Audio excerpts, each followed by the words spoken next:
So let's talk about a topic that most of us don't like to acknowledge, and that is perception. Is perception real? Is perception reality? What happens if somebody's perception of you isn't what you were hoping or isn't aligned with what you think you're communicating? I get that perception and judgment might not be topics that we enjoy talking about, right? What if somebody's perception of you is so far off from what you believe you're communicating or what you want to be known for? But perception, judgment, beliefs, these are real. And the neuroscience behind how we form perceptions, how we create judgment about people, biases, confirmation bias, implicit biases, all these things, it does have a lot to do with our culture, how we were raised, our emotional filters, experiences that we've had. But it also has a lot to do with how you're communicating, how you're behaving, whether there's consistency, whether the actions and the words that we hear from you online and in person are consistent with what we're looking for and what we expect. So perception and judgment, while they might not feel like topics we enjoy, they are real.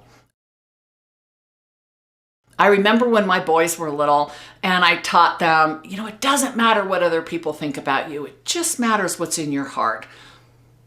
And I was half right, because it does matter what's in your heart, right? You have to be confident, and you have to believe in yourself and know what you're worth and know your value. But what we've learned is it also matters what other people think about you. Because if I perceive you as difficult to work with and non-collaborative and kind of pushy, I might not want to bring you into a critical project. Or if I'm your patient or your student or your customer, and I don't think I can trust you with a critical question, or I don't feel safe getting advice from you and acting on it, I might actually hurt myself and hurt your reputation in the way that I behave. So perception other people have of us does matter in terms of the opportunities we're afforded or not.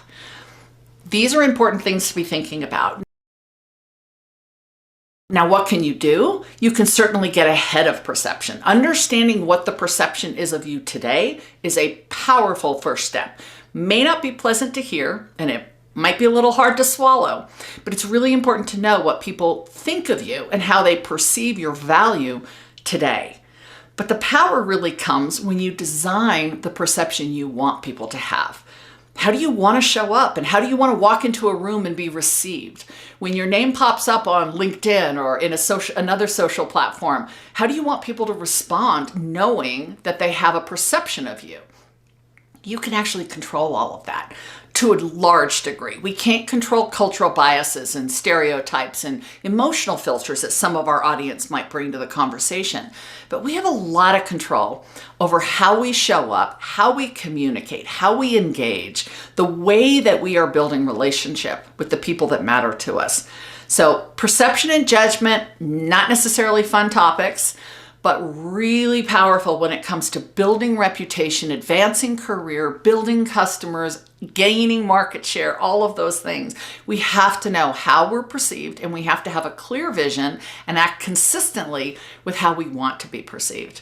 I hope this brand bite was helpful in thinking about how you come across as you're engaging with other people.